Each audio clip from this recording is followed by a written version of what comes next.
Évidemment, je vois rien. Et voilà. Ça, je vois tout le monde. Ah, c'est super.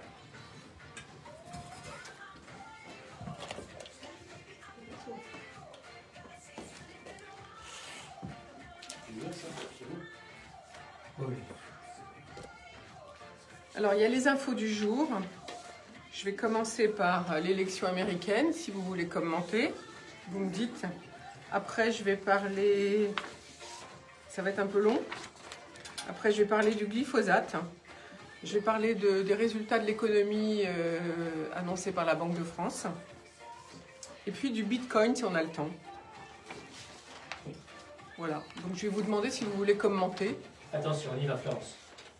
Bonjour. Bonjour Florence. Bonjour Christophe, comment allez-vous ce matin? Très bien, week-end tranquille, calme. J'ai pu faire la grasse matinée samedi, dimanche. Ah bah c'est formidable. Oui, un petit peu cette année, cette fois-ci. Et nous avons préparé quand même nos émissions. Ah bah oui, bien sûr, on ne vient pas les mains dans les poches. Qu'est-ce que vous croyez? On travaille, nous, à IDFM, Radio Anguin. Qui sera là avant 11h, justement, Florence? Eh bien, d'abord, bonjour à tous et bonjour à toutes. Je suis accompagnée, comme vous l'entendez, par Christophe et puis ensuite par Philippe à la technique.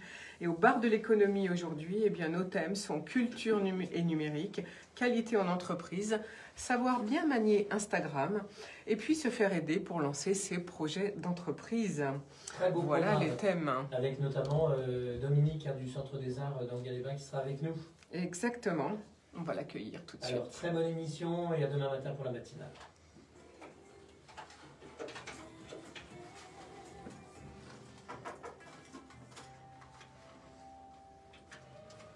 J'avais un faux mémoire sur le nom de famille. Voilà, c'est pour ça que oui, c'est vraiment.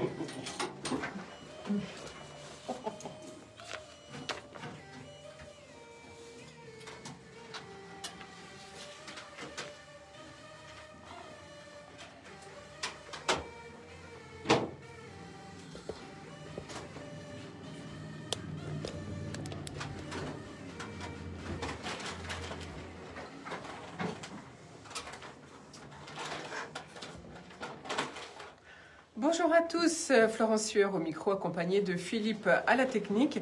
Bienvenue au bar de l'économie sur IDFM Radio Anguin. Vous pouvez toujours nous suivre bien sûr en FM 98.00, mais aussi en vidéo live via Facebook. Et puis vous pourrez nous retrouver cette émission sur notre nouvelle plateforme bardeléconomie.fr. Alors, les thèmes du jour, eh bien, culture et numérique, qualité en entreprise, se faire aider pour lancer ses projets d'entreprise et bien manier, bien savoir manier Instagram. Tels sont les thèmes que nous allons aborder avec nos invités du jour, que je remercie d'être là pour qui bravent cette pandémie. Dominique Roland, bonjour. Bonjour.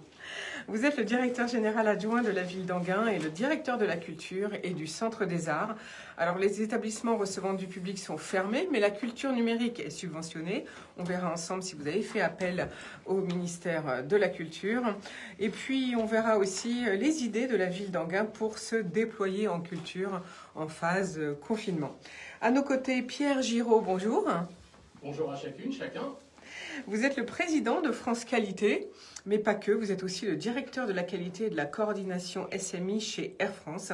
Mais avec vous, aujourd'hui, on vous fera parler en tant que président de France Qualité sur l'impact de la crise sur la qualité. Est-ce qu'il y en a une d'ailleurs? Et puis, quelle qualité pour les entreprises?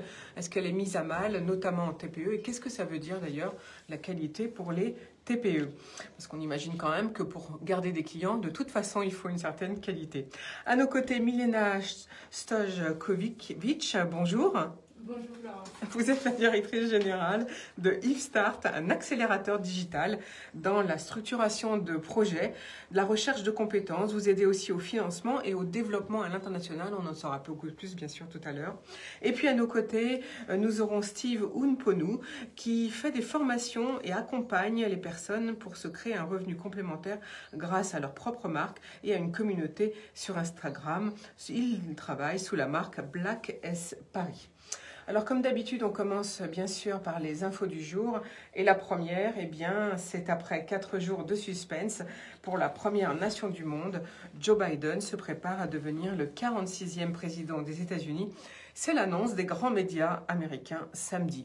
Il aurait obtenu, d'après notre correspondant aux États-Unis, environ 75 millions de voix contre Trump, qui lui en a obtenu 70 millions. Mais ce qui compte est le plus grand nombre, bien sûr, de grands électeurs. Ça n'est pas du tout la même chose qu'en France.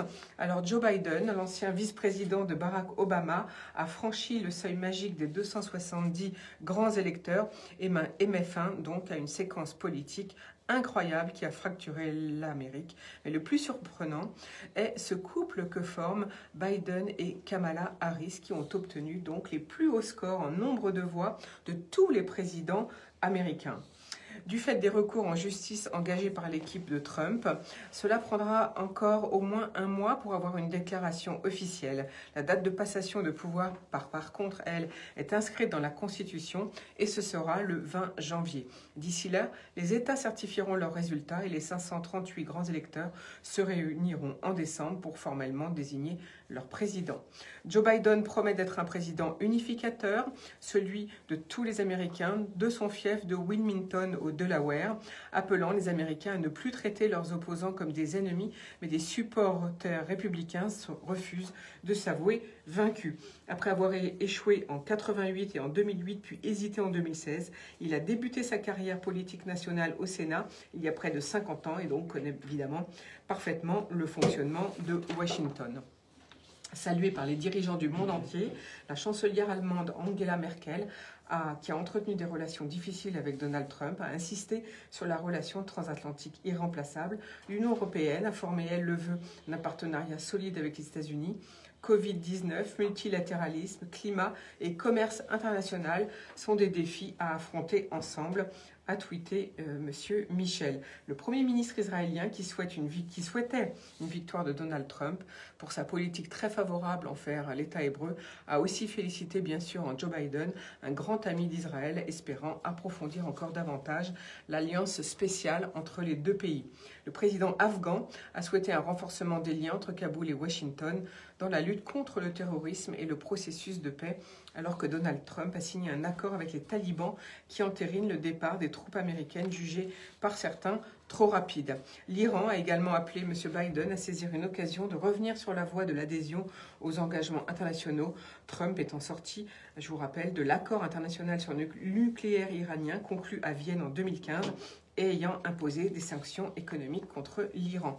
Dans l'immédiat, le principal défi donc de Joe Biden est la pandémie du coronavirus qui a quand même causé 237 000 morts aux États-Unis. Et sa première annonce a d'ailleurs concerné ce sujet et la mise en place d'une cellule de crise. Mais ce qu'il faut souligner, et ce que je voulais souligner, c'est la victoire de sa colistière, Kamala Harris. Elle entre dans l'histoire avec un grand H, en devenant la première femme à accéder à la vice-présidente des États-Unis. Toute vêtue de blanc en hommage aux suffragettes, elle a affirmé samedi qu'elle ne serait pas la dernière, tout en rendant un vibrant hommage aussi aux générations de femmes qui ont ouvert la voie à son élection, a-t-elle dit. Elle a salué celles qui ont sacrifié tant pour l'égalité, la liberté et la justice pour tous, y compris les femmes noires, qu'on regarde trop souvent de haut, je cite, mais qui si souvent prouvent qu'elles sont la colonne vertébrale de notre démocratie. Et puis, elle a rendu un hommage à sa mère, arrivée d'Inde aux États-Unis à l'âge de 19 ans, qui a milité pour les droits civiques et qui était une chercheuse spécialisée en cancer du sein. Elle est décédée donc en 2009. Voilà, Barack Obama également, 44e président américain, a salué bien sûr la victoire historique de son ami, pour qui il a fait campagne d'ailleurs. Et dans une Amérique profondément divisée face à un Sénat qui pourrait rester aux mains des républicains, eh bien, Biden devra trouver le ton juste. Au total, malgré la pandémie, la participation a atteint un niveau record dans l'ère moderne. Autour de 66% des électeurs ont voté selon le US Election Project. Alors, j'ai envie de demander à mes invités s'ils ont suivi ces élections américaines et ce qu'ils en ont pensé. Qui veut commencer? Dominique Roland. Oui, j'ai suivi attentivement et suivi même tard dans la nuit, avec ce décalage horaire, bien entendu, avec Alors ce qui est intéressant d'observer, c'est d'abord la participation. Parce que c'est une élection qui se fait avec une très forte participation, qui est historique d'ailleurs. L'autre élément, pour moi, qui est significatif, je ne vais pas interpréter le résultat de ces élections, c'est un résultat qui est peu contestable, semble-t-il. Simplement, c'est l'arrivée d'une femme pour la première fois à la vice-présidence des États-Unis. C'est un élément qui est historique, qui est marquant, et je crois qu'il marquera l'histoire, et c'est en même temps un progrès. Merci beaucoup Dominique Rolland. Pierre Giraud. Il y a un autre élément que je trouve frappant autour de cette élection, c'est que très vite, le président élu a annoncé que l'une de ses premières décisions consisterait à faire revenir les États-Unis d'Amérique dans le cercle des signataires de l'accord de Paris. Et au moment où beaucoup de nations s'engagent contre le réchauffement climatique pour la préservation de la planète, ça me semble être un bonus décisif. Merci beaucoup Pierre Giraud. Autre information du jour, le gouvernement va prendre en charge les frais d'envoi des livres commandés auprès des librairies indépendantes pendant la durée du confinement afin de les aider à poursuivre leurs activités à travers la vente en ligne. Ce dispositif permettra aux librairies de ne facturer à leurs clients que les frais de port au tarif minimum légal, soit 1 centime d'euro. C'est ce qu'a précisé les ministres de l'économie et de la culture. Autre information du jour, la contraction de l'économie en France devrait être comprise entre 9 et 10% en 2020, estimé le gouverneur de la Banque de France. Nous pensons aujourd'hui que sur l'ensemble de l'année, nous serons entre moins 9 et moins 10% de croissance, a-t-il déclaré. Et nous publierons le chiffre précis à la mi-décembre, a-t-il ajouté. Le gouverneur de la Banque de France s'exprimait alors que l'institution vient de publier un point de conjoncture dans lequel elle estime que le deuxième confinement aura un impact de 12% sur le PIB.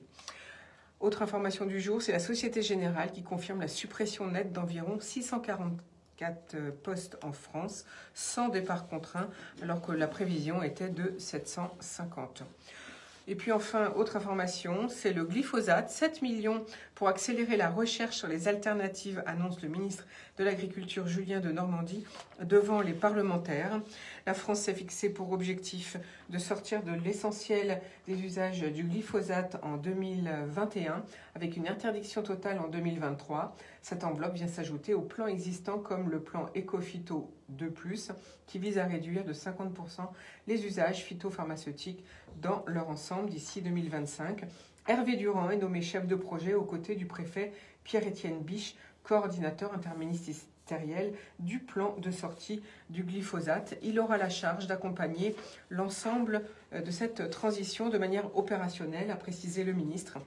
Et pourtant, bien sûr, le Parlement a donné son feu vert au retour des néonicotinoïdes il y a une dizaine de jours. Voilà, c'était les infos du jour. On va tout de suite faire une petite pause et puis on revient avec nos invités pour parler de notre premier sujet, culture et numérique. Vous êtes sur IDFM Radio 2, la radio du monde. Un titre super entraînant pour cette première pause musicale, c'est un extrait de Levitating, le dernier titre de Dua Lipa, que j'aime beaucoup d'ailleurs. Alors aujourd'hui, au bar de l'économie sur Radio IDFM Enghien, nous parlons donc de culture et numérique, de qualité en entreprise, de bien savoir manier Instagram et de se faire aider pour lancer ses projets d'entreprise. Et à mes côtés, j'ai Pierre Giraud, président de France Qualité, Biena Stoshkovic, directrice générale de Istar, et Yves Ounponou, qui s'occupe bien sûr de nous bien faire connaître Instagram. Et puis Dominique Rolland, vous êtes le directeur général adjoint de la ville d'Enghien, le directeur de la culture et du Centre des Arts. Alors, quelles idées de développement pour se déployer en culture pour Enghien-les-Bains? Et puis, avez-vous pu faire appel aux fameuses subventions? Est-ce que l'annonce de Roselyne Bachelot, notre ministre de la Culture, est suivie d'effets rapides?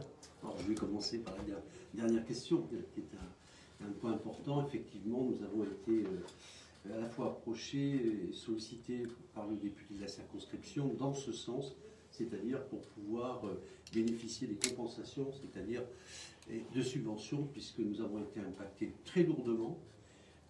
On dit dis que la culture est un domaine un petit peu à part ou entièrement à part. En tous les cas, la culture est un domaine qui fait aussi partie de notre économie.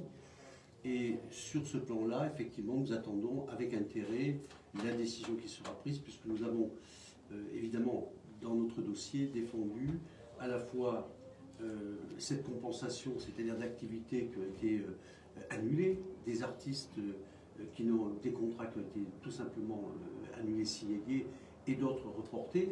Dans les deux cas, ils ne sont pas reportés puisque la programmation est arrêtée aujourd'hui. D'autre part, aussi, c'est aussi défendre le secteur d'activité par ces subventions. Donc, nous attendons maintenant, évidemment, la réponse qui va nous être faite, mais le dossier est en cours.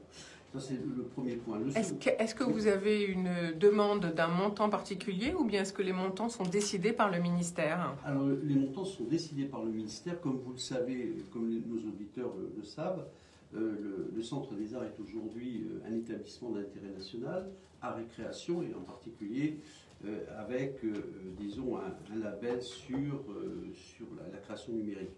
Donc, ce qui veut dire que, évidemment, nous sommes éligibles à plusieurs titres sur la diffusion, c'est-à-dire ce qui a été déprogrammé ou annulé, également sur la création. Pourquoi? Parce qu'un lieu comme le nôtre n'est pas un lieu, nous ne sommes plus ouverts actuellement au public, mais en même temps, nous sommes un lieu dans lequel se produisent des artistes, c'est-à-dire travaillent en résidence. Donc, ça ne veut pas dire que l'activité artistique s'arrête. Au contraire, nous avons un accompagnement, nous faisons un accompagnement d'artistes qui sont en création, c'est-à-dire qui se produiront peut-être dans 8 mois, 1 an, mais ce qui veut dire que l'activité artistique continue. Alors ça, c'est un point important. Donc nous sommes éligibles également sur la partie création. Alors je rappelle que vous avez parlé du député de la circonscription, il s'agit de David Corsiero. Exactement. Et donc, continuons sur justement quelles sont les idées de la ville d'Enghien pour se déployer en culture alors que les établissements sont fermés, que vous ne pouvez plus accueillir de public. Comment faites-vous donc du coup? Alors il reste, vous venez de l'évoquer, les artistes en résidence. Dans quel domaine accueillez-vous des artistes? Qui sont-ils en ce moment et qu'est-ce que vous pouvez faire pour eux? Alors actuellement, nous accueillons des artistes qui sont sous forme de conventionnement avec le ministère de la Culture, qui sont là, je dirais, pour 3 ans. Donc ça, c'est une première. Ces artistes sont d'abord un chorégraphe qui s'appelle Vincent Dupont, et d'autre part, une formation musicale de compositeur qui s'appelle Sound Initiative. D'ailleurs, Sound Initiative, c'est été en programmation, plus exactement en résidence, à la Fondation Royaumont. Alors c'est très intéressant, ce sont des artistes que nous suivons. Et également Antoniès, qui est une artiste de la musique, cette fois-ci. Et puis Rosseux Berenger, qui est une artiste qui travaille avec des milieux scientifiques, des laboratoires de recherche, des universités, autour de l'intelligence artificielle, dans la dramaturgie, dans le théâtre. C'est-à-dire, elle, par exemple, communique avec des machines. Ça, c'est très intéressant, parce qu'elle dialogue sur scène avec des machines. Donc, c'est un autre questionnement. Donc, des artistes qui travaillent, qui sont en résidence. L'autre aspect, la question est intéressante, parce que comment, en situation de pandémie, faut-il tout arrêter? Au contraire, notre vision a été celle-ci, c'est-à-dire de dire que Enghien est une ville culturelle, c'était évidemment une volonté du maire Philippe Sueur, c'est-à-dire que rien ne s'arrête. Quand nous sommes dans une situation aussi grave par rapport à cette pandémie, eh bien il y a des dégâts collatéraux. Ils sont économiques, bien sûr, ils sont sur l'emploi, et ils sont également sur le plan social. Et il faut recréer un lien, finalement, il faut recréer un lien, essayer de rompre cette distanciation qui est par quoi? En utilisant évidemment l'Internet, et c'est ce que nous faisons. Alors nous ouvrons les coulisses du Centre des Arts, c'est-à-dire, je vais prendre un exemple très concret, une visite guidée que nous préparons actuellement de l'exposition qui sera accessible sur Internet, donc alors en diffusion et en rediffusion bien sûr, également des ateliers pour les plus jeunes, c'est-à-dire de pouvoir pratiquer des activités artistiques sur un mode ludique, mais le faire en ligne, tout simplement. Et puis également de pouvoir découvrir les coulisses d'un théâtre, découvrir un peu ce que font les artistes dans ce travail de création, pendant ces mois de travail de création. Et puis également, si je prends la médiathèque, qui est quand même un lieu de savoir, c'est-à-dire eh bien, de continuer l'heure du conte pour les enfants, de continuer des lectures, que ce soit de romans, de donner des activités chaque semaine, avec d'offrir pour, bien, si nos auditeurs nous entendent, bien profiter évidemment de tous les fonds qui sont accessibles en ligne. Et puis, si je prends les conférences, c'est de pouvoir avoir en rediffusion des conférences, puisqu'il y a eu Michel Serres et d'autres philosophes, des conférences d'auteurs, de romanciers aussi, et puis évidemment de suivre celles qui vont avoir lieu, mais qui vont se faire virtuellement. Alors, il y a évidemment les ciné-clubs, avec Alain Bergala, des cahiers du cinéma. Il va y avoir un thème sur Pasolini qui va être abordé, Juliette Garçon, qui sont des conférenciers, et on va pouvoir suivre en ligne, on va pouvoir continuer à avoir ce lien, puisque finalement, c'est face à la pandémie, les dégâts collatéraux, c'est aussi, eh bien, face à justement, c'est de recréer un lien. Effectivement, nous allons continuer à le faire de cette manière. Pour l'école de musique, il y aura des tutoriels, une façon d'apprendre la guitare, comment apprendre le piano, de façon à ce qu'il n'y ait pas cette rupture et que l'on puisse autrement, évidemment, ça ne remplace pas la rencontre dans le sens premier, mais en même temps, ça permet, si vous voulez, de valoriser tout un ensemble de fonds, de documentation que nous avons réalisé au cours des 20 dernières années, avec des conférences, des films, donc d'avoir un accès à la culture qui ne soit pas simplement à un clic en disant « je veux voir ce film », mais c'est d'avoir la conférence, le commentaire de Bergala, en l'occurrence, ou avoir sur les conférences, la présentation d'ouvrages qui sont faites par ces conférenciers. Alors donc, je reprends ce que vous venez de dire parce que c'est très important. Donc finalement, tout ce qui va se passer ou tout ce qui s'est passé en culture à Enghien-les-Bains, que ce soit au Centre des Arts, à la médiathèque ou à l'école de musique, on va pouvoir le regarder de chez soi via, je suppose, les plateformes Internet que chacun des lieux publics ont, c'est bien ça, et on pourra les regarder à n'importe quelle heure du jour et de la nuit. Tout à fait. Alors évidemment, il y a une temporalité. Ou les entendre, bien sûr. Parce qu'on ne s'adresse pas aux enfants à 3 h du matin.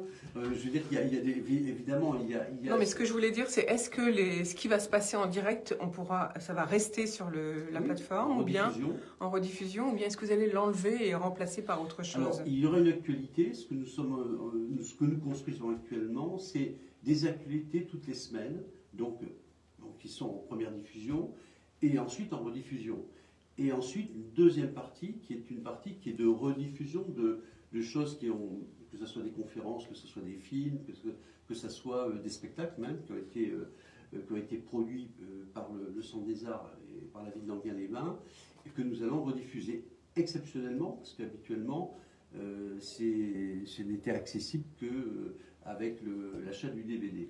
Voilà, oui, parce qu'il y a des problèmes de droit d'auteur, j'imagine, derrière. Voilà, il y a des questions de droit d'auteur, mais c'est vrai que ce que nous souhaitons, c'est garder le lien aussi avec, que ce soit les familles, les plus jeunes, un lien qui soit continu, c'est-à-dire un fil continu, à la fois par ses actualités, par ses rediffusions, par ses diffusions, et puis aussi des ateliers en ligne. C'est-à-dire qu'on peut y participer. Et je prends un exemple, puisque c'était samedi, l'école de musique a mis en œuvre deux formes d'ateliers, des ateliers qui se font, alors des tutoriels à distance avec le professeur qui a instrument en main, donc poursuit son enseignement, mais également avec une participation de groupe, c'est-à-dire d'ateliers sur l'histoire de la musique, et qui pas cette fois-ci individuel, mais collectif, entre les élèves et les professeurs.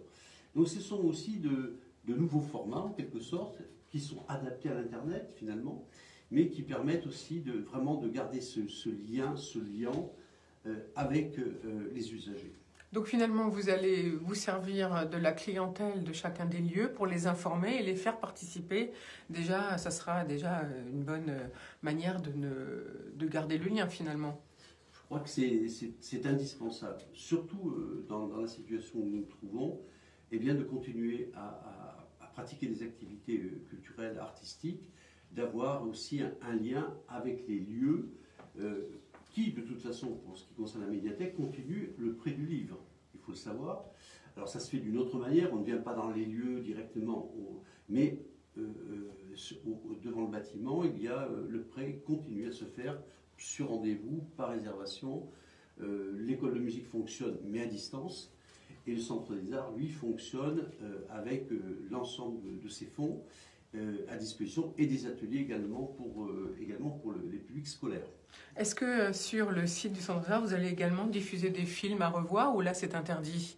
Alors, des films à revoir, oui. Ce qui est intéressant, c'est d'éclairer ces films. C'est-à-dire que nous sommes dans le rapport des publics à la télévision aujourd'hui, on le sait, avec les Netflix, etc., c'est d'avoir un accès direct à des films.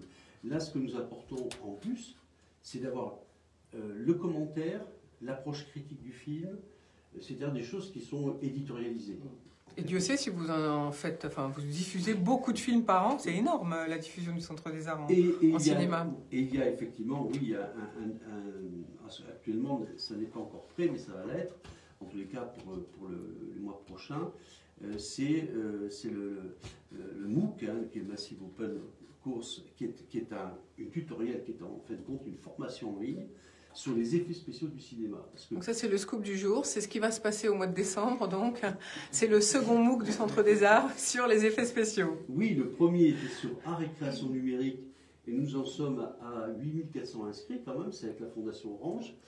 C'est plutôt bien pour un sujet qui n'était pas aussi facile à aborder. On aborde plus la peinture de la Renaissance que la création numérique. Et cette fois-ci, on voulait, avec la Fondation Orange, ouvrir une autre thématique finalement, c'est finalement les effets spéciaux qui sont invisibles aujourd'hui.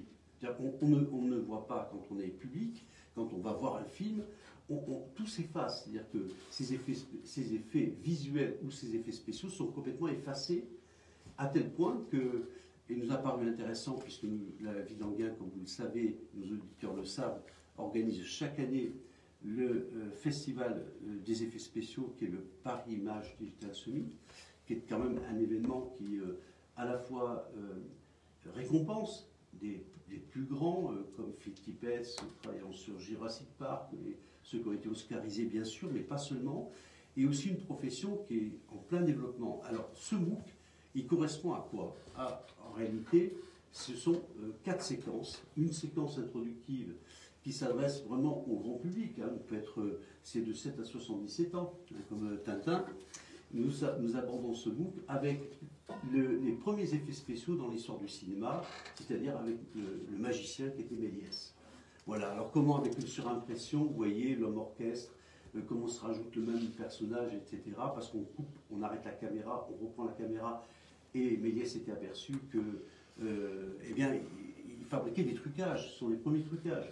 Ensuite, il y a Serge Brombert, qui est quelqu'un qui, on sait, est passionné sur les chaînes cinéma, eh bien, présente un petit peu tous ces artifices fabriqués à l'époque, dans les années 1910 et dans l'époque des premiers temps du cinéma. Et puis ensuite, il y a les effets, ce qu'on appelle la stop motion, c'est-à-dire où vous faites image par image et vous fabriquez avec des miniatures eh bien, des monstres, des personnages. Alors, vous avez King Kong. Alors on ne sait pas toujours comment sont fabriqués ces effets.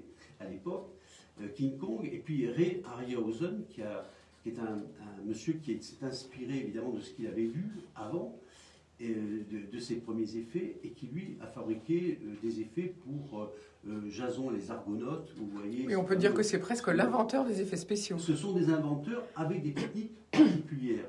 Et puis on arrive vraiment à la grande révolution, c'est Jurassic Park, puisque là, à ce moment-là, c'est l'informatique qui s'en mêle, et nous avons en numérique, eh bien, on fabrique, à la fois vous avez la morphologie des personnages, vous avez un squelette qui est fabriqué d'une façon vectorielle, c'est-à-dire sur un ordinateur, et ensuite on l'habille, c'est-à-dire il a une peau, des textures, et on n'a jamais été aussi près du réalisme, c'est-à-dire de voir apparaître finalement des dinosaures qu'on ne voyait que sur des livres d'histoire. Alors finalement, ce second MOOC sur les effets spéciaux, Dominique Rolland, sera disponible quand a priori, puisque là vous n'allez pas pouvoir le faire en public non plus, j'imagine, qu'on sera encore confiné. Donc vous allez le diffuser sur le site du Centre des Arts? Alors, il sera prêt pas avant janvier, parce qu'il y a encore nous sommes en montage. Ça représente un petit peu, si vous voulez, la présentation, elle va recouvrir quoi?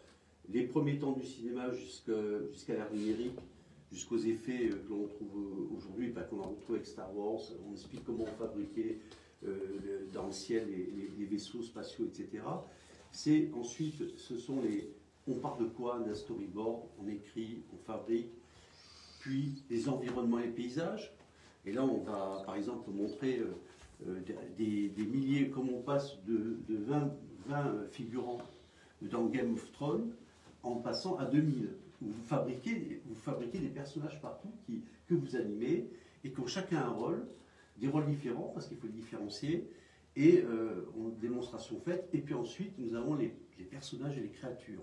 Alors comment, par exemple, on fabrique la doublure d'un acteur, comment on rajeunit de Schwarzenegger de 30 ans, et comment donc tous ces effets aujourd'hui font partie du cinéma. Il y a un film... Et c'est comme ça qu'on peut mieux rêver quand on regarde un film. Alors vous avez par exemple aussi, c'est une économie, parce que vous avez pour ce MOOC, quand vous considérez par exemple fermer les Champs-Élysées pour tourner ce qui a été le cas d'un Shabbat pour Santa et compagnie, c'était un traîneau qui est en l'air et au milieu des Champs-Élysées. Si vous devez fermer les Champs-Élysées ne serait-ce qu'une journée, ça va vous coûter plus cher que de fabriquer en effets spéciaux. Donc l'idée, ça a été de tourner des images réelles, d'installer les décors, de les refabriquer en modélisant en 3 dimensions, et puis de sortir évidemment une scène où vous en avez ce traîneau qui vole au-dessus des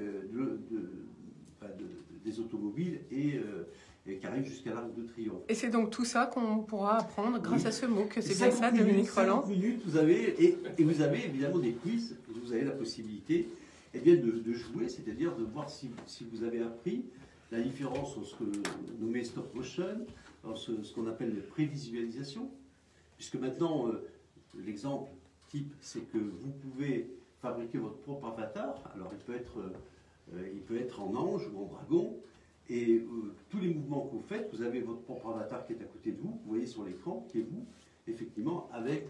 donc tout ceci ouvre à des métiers, je parle pour les jeunes, qui sont ce qu'on appelle en tension, c'est-à-dire que vous avez sorti d'école, puisque nous avons une école ici, Artifix, qui est installée en lien. Et donc, oui, ça c'est très important. Qui est très important, c'est-à-dire que des jeunes qui sortent de formation de master et ou de 5e année d'études, eh bien, ont 3 rendez-vous pour un emploi. Donc, en effets spéciaux, il y a de l'emploi à pourvoir, effectivement. Merci Dominique Rolland de nous avoir présenté donc cette nouvelle manière de faire de la ville d'Enghien-les-Bains. Je vois que vous ne manquez pas d'idées à Enghien-les-Bains. Donc on peut déjà donc prendre des livres à la médiathèque. Je rappelle ce que vous avez dit, Dominique Rolland. Il faut prendre rendez-vous. Et puis sur le site, on a toujours pour les enfants l'heure du conte, pour les plus âgés les conférences. On a toujours la lecture. Et puis à l'école de musique, tout se fait en tutoriel, donc on peut apprendre à jouer d'un instrument en tutoriel. Et sur le Centre des Arts, eh bien plein de choses. Là, c'est assez vaste, entre les ateliers, les visites guidées, les films, les coulisses, etc. Alors par contre, peut-être dernière question, peut-être on peut parler, Dominique Rolland, ensemble, c'est de la conférence qu'il va y avoir ce soir à l'UNESCO, parce que ça intéresse, c'est l'impact de l'IA, c'est bien ça ce soir qu'on pourra suivre à distance? Oui, c'est en l'occurrence le thème évidemment il y a plusieurs rubriques, mais ce soir il s'agit de l'intelligence artificielle dans l'art et les industries culturelles et créatives.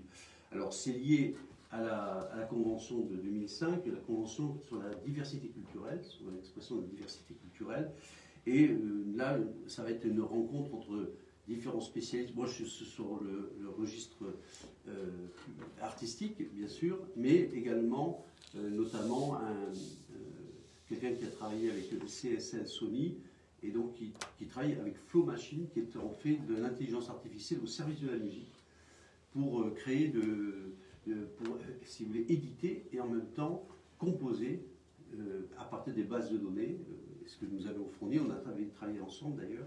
Voilà, c'est une expérience intéressante et puis c'est surtout à quoi sert l'intelligence artificielle pour les artistes, puisqu'on nous sommes dans une société où on pense toujours que la machine va prendre le pas sur l'homme, mais finalement, la machine n'est programmée que finalement ce que l'homme programme. Et quand quelqu'un me disait toujours, ah mais tu sais, pour la robotique, c'est pas compliqué, il suffit de tirer la prise. Et tout s'arrête. Donc les machines sont ce que nous en faisons. Et finalement, ce sont aussi des aides au niveau de, je parle de l'algorithme finalement, sont des aides pour pouvoir et vraiment faire ce qu'on appelle des protocoles de recherche sur des domaines qui sont justement, qui touchent la création, qui touchent aussi l'urbain aussi, c'est-à-dire les futures villes, les villes du futur, comment le travail, enfin un ensemble de données.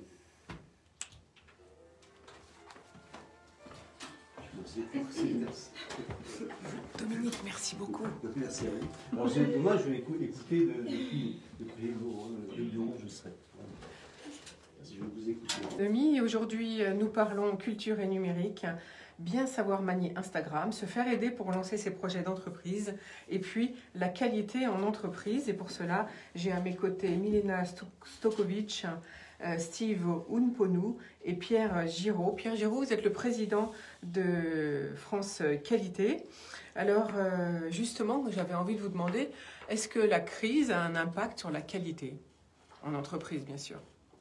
Très clairement, avant la crise de la Covid-19, tous nos adhérents, un peu partout en France, entreprises, administrations, collectivités territoriales, nous disaient il y a un regain d'attrait, d'intérêt pour les démarches qualité, au sens large, associant à l'assurance qualité traditionnelle tous les éléments de type maîtrise des risques, par exemple, ou satisfaction client.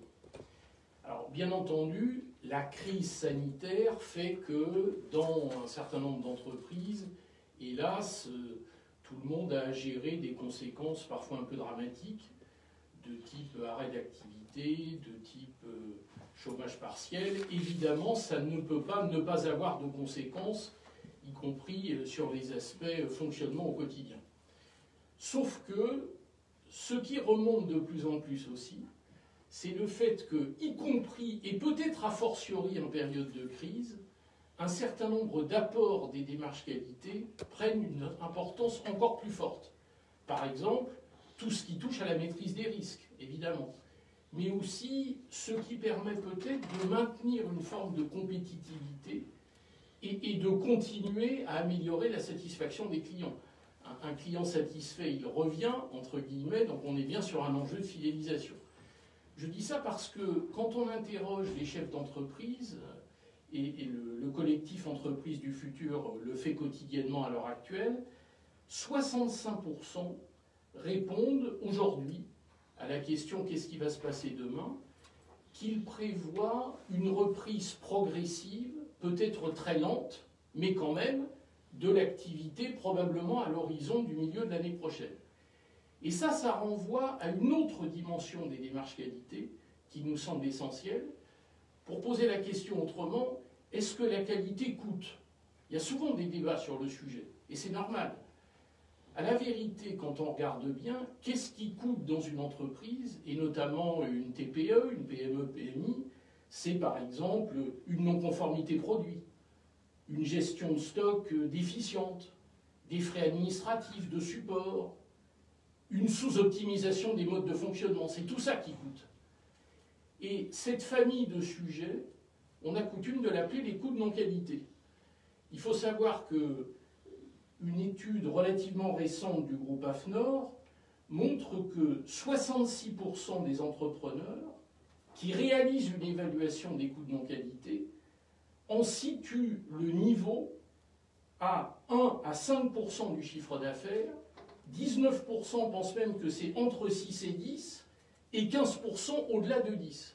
Si on rapproche de tels chiffres du fait qu'en général en France, on considère que le taux de marge nette est de 3% du chiffre d'affaires, d'évidence, il y a là un gisement de gains économiques très important. Autrement dit, c'est plutôt comme un investissement qu'on doit considérer la démarche qualité.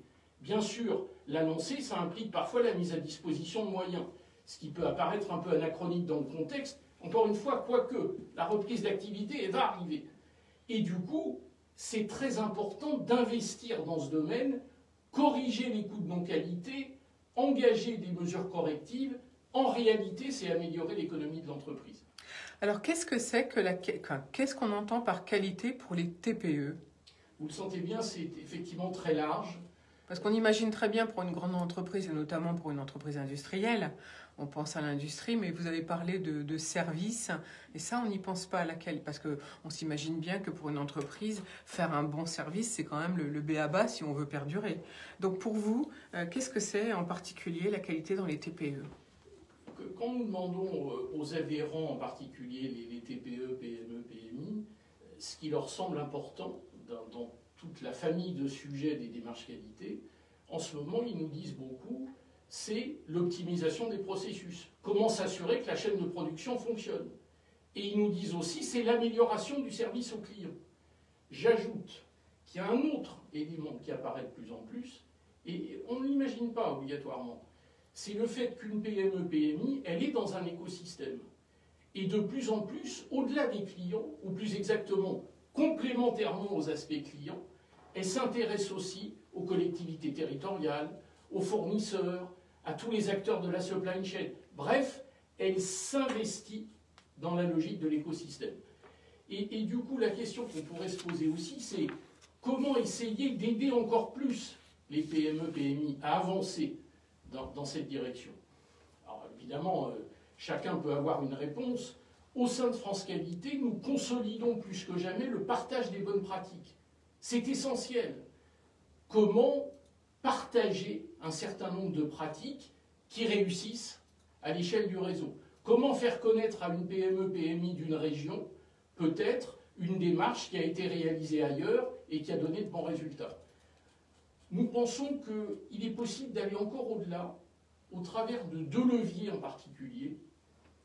Le premier levier, c'est d'aider les PME-PMI qui sont engagés à l'export en termes de facilitation de contact, en termes d'accompagnement.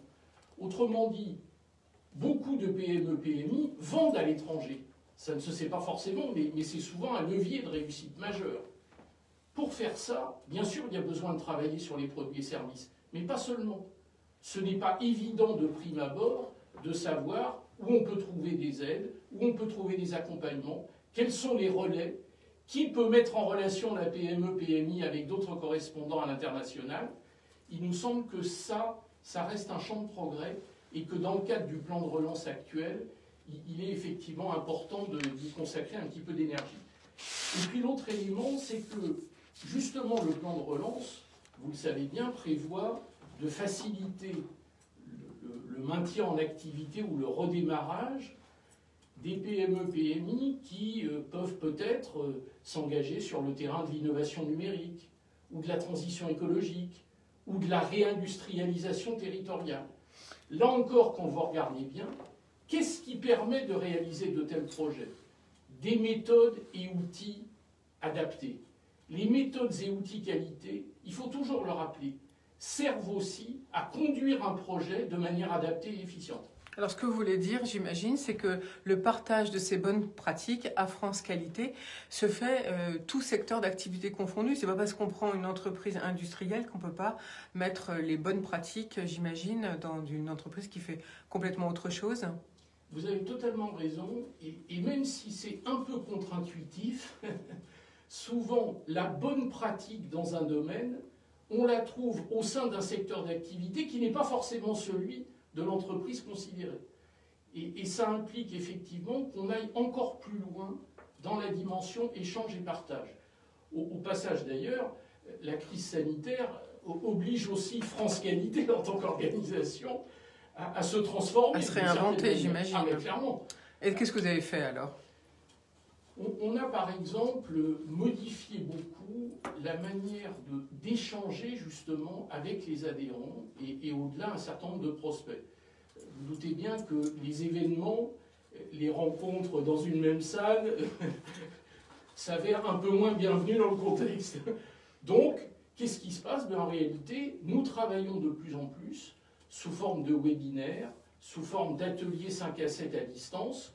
Au fond, l'approche distancielle permet, c'est un peu un paradoxe, mais finalement pas tant que ça, de partager à plus grande échelle justement les bonnes pratiques. Donc le premier élément de notre transformation actuelle, c'est que nous allons de plus en plus vers l'utilisation du numérique avec en cible un panel qui peut être limité aux adhérents de l'organisation, parfois emporter aussi des liens au-delà. Deuxième élément de transformation, c'est que nous travaillons de plus en plus avec différents partenaires.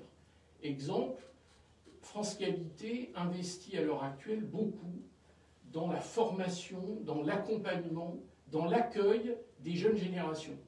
Les étudiants d'aujourd'hui sont les responsables de demain. Nous avons, le 28 septembre dernier, réalisé un after-work pour les jeunes. C'était le premier, il y en aura d'autres. Et nous développons à l'heure actuelle tout un réseau de jeunes étudiants ou nouveaux embauchés engagés dans les démarches qualité, QSE, et qui peuvent demain devenir les responsables au sein d'entreprises, d'administrations, de collectivités territoriales. Alors pour pouvoir échanger tout ça et notamment les bonnes pratiques et puis créer ce réseau, comment fait-on? Où faut-il joindre France Qualité? Vous pouvez évidemment commencer par aller sur le site de l'association France Qualité Performance, France Qualité en abrégé. Vous pouvez aussi, puisque nous sommes une organisation nationale, comme vous le savez, vous rapprocher de l'ensemble des structures territoriales. Je tiens beaucoup au partage entre les régions, entre les territoires. C'est-à-dire qu'il y a des antennes, vous voulez dire, de France Qualité dans les régions, c'est ça? C'est exactement ça. Dans l'ensemble des régions, il y a une structure de l'association France Qualité Performance qui fonctionne. Pourquoi c'est important? Tout simplement parce que les enjeux et les attentes ne sont pas forcément les mêmes d'une région à l'autre. Nous avions au bureau exécutif de France Qualité la semaine dernière un point détaillé sur l'Île-de-France, par exemple. On sait qu'en Île-de-France, le lien entre qualité et développement durable, c'est quelque chose qui prend de plus en plus d'importance. Et les entreprises adhérentes attendent qu'on les aide, qu'on les accompagne là-dessus. Vous savez, la fameuse responsabilité sociétale des entreprises, c'est là qu'on va la retrouver. Quand on est dans une région comme le Grand Est, pour citer un autre exemple, là on va être beaucoup plus sur des process industriels. Et c'est la raison pour laquelle faire confiance aux structures régionales de France Qualité, de mon point de vue, c'est la meilleure manière finalement de répondre aux attentes des adhérents. Au passage, il y a un dernier élément de transformation actuelle que j'aimerais peut-être partager avec vous, c'est que transformer France Qualité, c'est aussi contribuer de plus en plus à l'évolution de l'état de l'art, apporter des éléments de réflexion-action. Exemple, nous avons très récemment publié un livre blanc consacré au savoir-être et à l'intelligence émotionnelle. Cela peut paraître étrange. Ça paraît étrange comme premier sujet pour France Qualité Performance, effectivement. Oui, et en réalité, ça s'explique de manière très simple.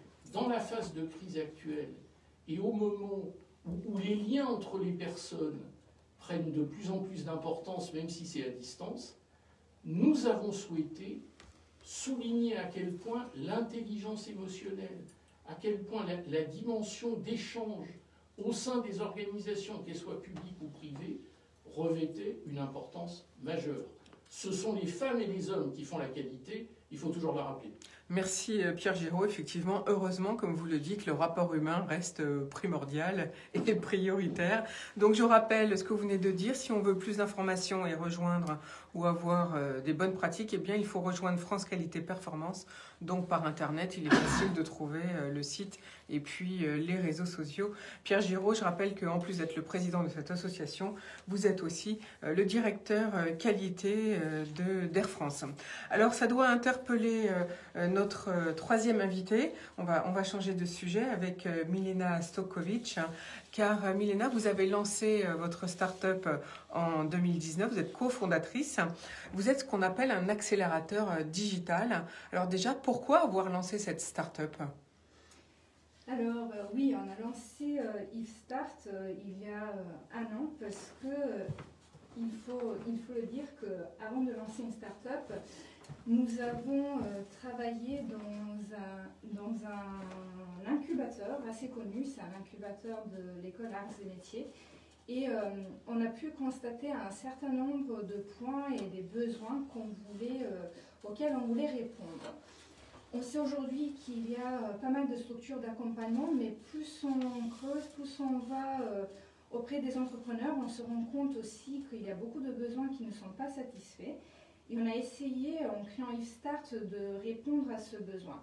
Il faut dire que, par exemple, la première chose, c'est que vous avez aujourd'hui énormément de gens qui veulent créer ou qui se lancent dans l'entrepreneuriat, mais ne sont pas accompagnés. Alors pourquoi? Parce que déjà, ils ne savent pas qu'ils peuvent être accompagnés.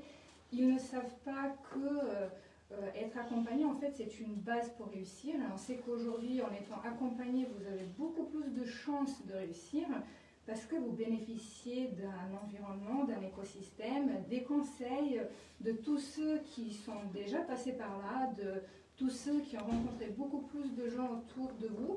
Et donc, être accompagné aujourd'hui, c'est vraiment la base. Et si on veut éviter un tas d'erreurs, c'est essentiel d'être accompagné.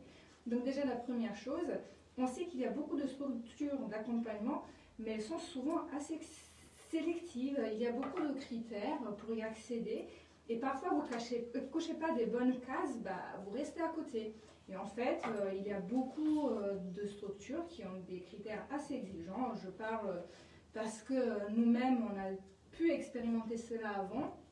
Et toutes ces structures sont souvent liées, les problématiques sont liées à l'espace physique, c'est-à-dire elles ont des murs, elles peuvent recevoir un certain nombre de personnes et effectivement, elles sont obligées de sélectionner. Ces structures-là sont souvent aussi financées ou cofinancées par des finances publiques, ce qui veut dire qu'elles ont aussi un manque de moyens. Et malgré toutes les bonnes volontés, on se rend compte qu'il y a malgré tout beaucoup d'entrepreneurs qui restent en dehors des systèmes d'accompagnement. Et ça, c'est d'autant plus vrai quand vous allez dans les territoires, quand vous êtes éloigné des centres économiques, quand vous habitez à la campagne, à la montagne, à des endroits très inaccessibles, on va dire, en tout cas beaucoup moins accessibles, et vous restez en dehors de tout système d'accompagnement.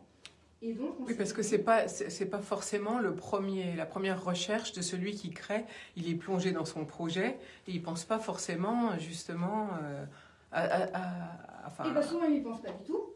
Et c'est tout le problème. Et quand on est surtout tout seul, on n'a que soi-même comme repère. Mais sauf que parfois, comment vous savez si vous êtes sur la bonne voie? Comment vous savez que vous ne faites pas l'erreur? Et puis comment savoir comment vous ne perdez pas le temps en fait? Donc déjà, être tout seul, c'est pas très bien. Il vaut mieux être au moins avec quelqu'un. D'ailleurs, les financeurs préfèrent toujours avoir deux associés qu'un seul. C'est aussi une question de prise de risque partagée. Mais surtout, quand vous avez la tête dans le guidon, c'est très difficile parfois de prendre du recul. Alors justement, qu'est-ce que ça veut dire quand on dit que vous êtes un accélérateur digital? Quels sont les services que l'on peut vous demander en tant que porteur de projet ou jeune ou moins jeune d'ailleurs, chef d'entreprise? Parce que c'est pas parce qu'on crée qu'on doit forcément faire appel à vous. On peut aussi avoir une entreprise déjà établie et puis un besoin de se développer et donc un besoin de se faire accompagner. Alors complètement, parce que notre accompagnement n'est pas uniquement l'accompagnement à la structuration du projet, ça va au-delà. On sait qu'aujourd'hui, faire du chiffre d'affaires, c'est quand même la base si on est une entreprise. Donc avant tout, il faut penser à trouver des clients. C'est le besoin numéro 1 de toutes les entreprises. Et donc, notre objectif, c'est d'aider nos entreprises accompagnées avant tout d'aller sur le marché, trouver des clients, et ça rejoint beaucoup la relation aux clients, la qualité dans leur démarche. Et ce que vous dites, ça rejoint beaucoup ce qu'on dit tous les jours à nos entrepreneurs. Il faut avoir une démarche de qualité intégrée, j'ai envie de dire, dès le départ de la structuration de son entreprise et aller apporter une réponse adaptée aux clients. Donc on les accompagne pour trouver leur marché, pour trouver des clients, pour trouver les business développeurs qui les accompagnent.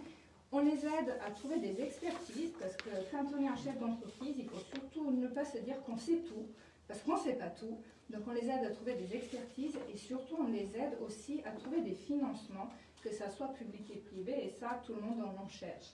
Alors Milena Stokovic, je rappelle que vous êtes directrice générale de IFStart. Est-ce que c'est long, par exemple, de trouver des financements? Est-ce que toujours. C'est toujours aussi long? Ah oui, oui. Les gens, parfois, pensent que ça arrive, il suffit de claquer des doigts et que ça arrive. Ils pensent que tout le monde attend que eux pour obtenir des financements. En fait, c'est pas du tout comme ça. Déjà, les financements, ça existe, mais il faut savoir les trouver. Déjà, avant tout, il faut savoir structurer son projet, avoir un bon projet qui correspond aux besoins du terrain. Il faut savoir que les financements publics et les financements privés ont différents types d'exigences. Les financeurs publics chercheront à trouver les résultats d'une autre façon que les investisseurs privés. Moi, je rappelle toujours à nos clients qu'en fait, financement public, c'est et lorsque les financements publics interviennent auprès d'une entreprise, emploi pour améliorer la vie de concitoyens d'un territoire. Et lorsqu'on crée une entreprise, il faut avoir en tête que si on cherche des financements publics, il faut savoir que derrière, il faut créer de l'emploi. Une entreprise qui se développe, c'est aussi une entreprise qui recrute. Et ça, c'est très important. De l'autre côté, vous allez avoir effectivement des investissements privés qui vont avoir une autre logique, qui vont avoir les besoins et l'exigence d'une rentabilité de chiffre d'affaires, comme tous par ailleurs. Mais c'est vrai que les principes ne sont pas les mêmes. Il faut savoir que ça prend du temps. Ça prend vraiment du temps pour obtenir des financements. Alors justement, mais le temps, c'est ce qu'un chef d'entreprise n'a pas tant que ça finalement. Est-ce que vous vous substituez à lui? Est-ce que dans votre projet de développement, c'est vous qui allez pour le chef d'entreprise? Jamais. C'est une grosse erreur. Donc, en fait, c'est toujours quand même au chef d'entreprise d'aller présenter son projet aux banques ou au système du financement que vous allez lui trouver, c'est bien ça? Je pense que c'est indispensable que le chef d'entreprise cherche et présente son projet lui-même. Se substituer au chef d'entreprise, c'est ne pas lui rendre service. C'est un vrai piège à éviter. Nous les accompagnons à adapter la bonne démarche pour savoir cocher les bonnes cases, structurer leur projet de façon à ce qu'ils correspondent aux exigences. C'est très compliqué les financements, il y a les codes comme partout, il faut savoir apporter des bonnes réponses, mais on ne peut jamais faire à la place d'eux. C'est vraiment pas ne pas leur rendre service. Alors, vous aidez aussi au développement à l'international. En fait, on peut vous demander beaucoup de choses. Est-ce que l'impact de la crise Covid est-ce que la crise Covid plutôt a eu un impact sur votre développement vu que vous êtes en mode start-up? Alors, il y a plusieurs choses. Moi, je peux dire qu'on était quand même un peu visionnaire. Et c'est ce qu'on dit toujours à nos entreprises, soyez visionnaires, c'est comme ça qu'on avance, allez au-delà et dites-vous que ce n'est pas impossible. Donc dès le départ, notre modèle était d'accompagner à distance, ce qui nous permet aujourd'hui de couvrir tout le territoire, tous les entrepreneurs et surtout peu importe où ils se trouvent, encore à la campagne, dans les villages, etc. Et donc, puisqu'on fait à distance, donc ça c'était la première chose. Est-ce qu'il y a eu un impact? Pour nous, pour le coup, nous on se développe. Pour nous, c'est très bien. Hein. On ne peut pas se plaindre. Mais est-ce qu'il y a eu un impact? Moi, je dirais qu'il y a un impact positif, et ça rejoint ce que vous dites. Beaucoup de gens se sont posé des questions, comment souhaiter rebondir face à la crise. Et on a de plus en plus de gens qui se disent, oui, je veux faire des choses qui ont du sens. Je veux être dans la qualité, apporter une réponse, donner du sens à ma vie. Et c'est là où effectivement ça rejoint tout ce que vous dites. Et on a de plus en plus d'entrepreneurs qui se lancent avec des projets qui ont du sens. Et ça, c'est vraiment satisfaisant, même très encourageant. Alors, vous fonctionnez avec un réseau d'experts. Comment est-ce que vous êtes en recherche d'experts et dans quel domaine? Nous sommes toujours en train d'élargir notre réseau d'experts. On travaille avec des gens qui partagent nos visions, nos valeurs, qui sont dans la bienveillance, qui sont là pour aider les autres, pour avancer, pour leur apporter de la joie et de la réussite. C'est très important. Et on sélectionne toujours dans tous les domaines. On a vraiment des experts dans tous les domaines qu'on peut rencontrer. Notre objectif, c'est d'être un opérateur de services aux startups. Et l'idée, c'est de vraiment apporter des réponses aux entreprises, quels que soient leurs besoins. Alors, combien ça coûte si je suis une entreprise? Comment vous vous financez? Quel est votre modèle économique? Nous sommes vraiment pas chers. Et ça, c'était une approche qu'on a voulu, qu'on a adoptée dès le départ, justement, pour pouvoir permettre à tous ceux qui le souhaitent d'être accompagnés. Aujourd'hui, il y en a beaucoup qui proposent des services d'accompagnement qui facturent très cher. Nous sommes aujourd'hui à 120 € d'accompagnement par mois. Ce qui permet justement à tous ceux qui n'ont pas forcément l'idée de se faire accompagner, qui ne pensent pas ou qui pensent qu'ils ne peuvent pas se le permettre, de se dire mais en fait si c'est possible. Et donc, du coup, à 120 € par mois, c'est le ticket d'entrée ou bien après, c'est une question de pourcentage de chiffre d'affaires? C'est un ticket d'entrée. D'accord. Et donc, après, il y a des paliers, j'imagine, selon les services demandés. C'est un accompagnement qui est quasi tous les 10 jours. Donc, vous avez un accompagnement très très régulier à différentes phases de développement de votre projet.